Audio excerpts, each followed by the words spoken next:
Yo, mimi naamini utakuwa upo vyema bana, mdau wa Info Plus Media wa Story Code. Na leo bana, kwenye Story Code tuna kodi za 255, yani plus 255 nyumbani hapa Bongo Tanzania. So story kubwa ni muendelezo wa kile kisanga ambacho Ibra sasa hivi anakumbana nacho, msanii ambaye alikuwa anafanya kazi kwenye record label ya Konde Music Worldwide chini ya CEO Harmonize. Hii story ilianza kama siara hivi baada ya Ibra kuposti ujumbe picha kupitia kwenye IG yake pale, nazungumzia page yake ya Instagram, na kuandika kwamba anahitaji msaada wa pesa za kitanzania shilingi bilioni 1 ili aweze kulipa fidia, aweze kuondoka pale Konde Music Worldwide ambayo alikuwa anafanyia kazi kama msanii. So imekuwa ni story kubwa sana, lakini till this time bana haijafahamika kwamba sababu ni nini ambayo inamhitaji msanii Ibra Chinga kuondoka pale kwenye record label yake ambayo alikuwa anafanyia kazi. So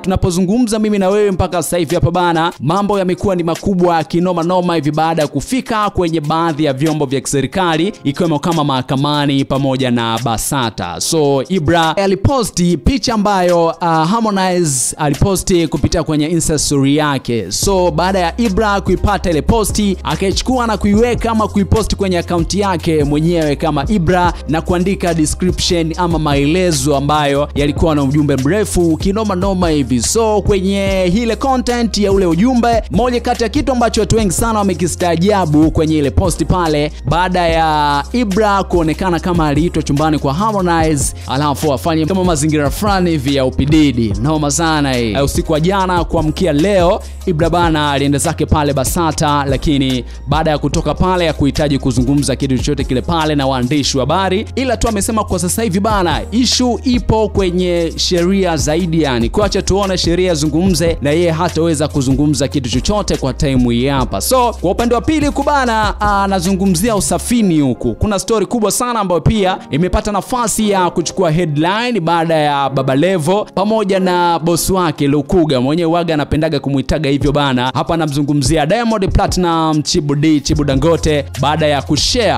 ngoma ya Ibra mpya ambayo sasa hivi anaifanyia promotion kwa kiasi kikubwa, inaitwa Copy and Paste. Diamond Platinum alipata wasaa pia ya kuipromote ama kuifanyia promo ya ngoma ya Copy and Paste kwenye account yake ya Instagram pale alishare. So ni moja kati ya story ambayo ilichukua sana headline, lakini pia maswali mengi kwa watu. Tukirudi huko bana kwa Baba Levo yeye anadai kwamba Ibra ni msanii mkali sana ambaye anaweza kuandika na melody kali na nini. Design kama mshikaji hivi ameanza kumpakulia minyama kwenye 1 na 2 za chini kabisa hivi. Inasemekana kama mshikaji huenda akadondoka pale usafini baada ya kutoka huko kwenye record label yake ya mwanzo ambayo alikuwa anafanyia kazi Konde Music Worldwide. So inasemekana huenda labda akaenda kusainiwa kwenye record label ya Wasafi pale usafini pale, sehemu ambayo imepata nafasi ya kuwapika ama kuandaa wasanii wakali sana ambao walipata nafasi ya kwenda kufanya kazi kwenye record label ya Wasafi pale chini ya CEO Diamond Platinum. So kuna mchongo ambao pia sasa hivi bana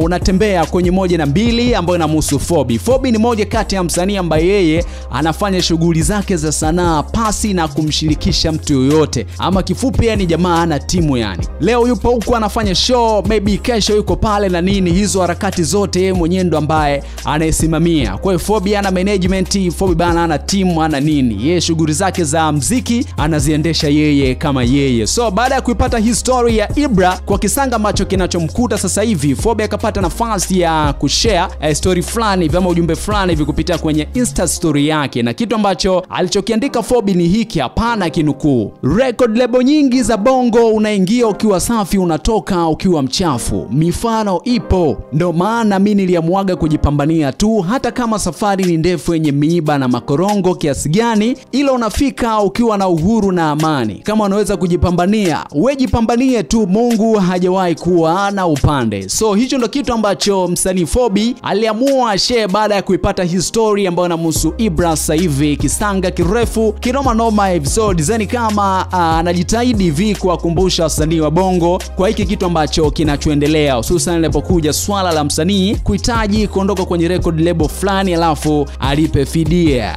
Noma sana. Issue so fidia, ila ni fidia kiasi gani? Imekuwa story story kubwa sana hii. Kama ulikuwa bado haujasubscribe channel yetu, na kuomba tumia sekunde kadhaa, bonyeza neno subscribe, kisha like, share na comment. Tuendelee bana kupeana story kama hizi hapa, hizi ambazo zinachukua headline duniani kote yani. As you know, my name inaitwa LOD Icon na hii ni Info Plus Media. Tutakutana tena next time. Enjoy my man.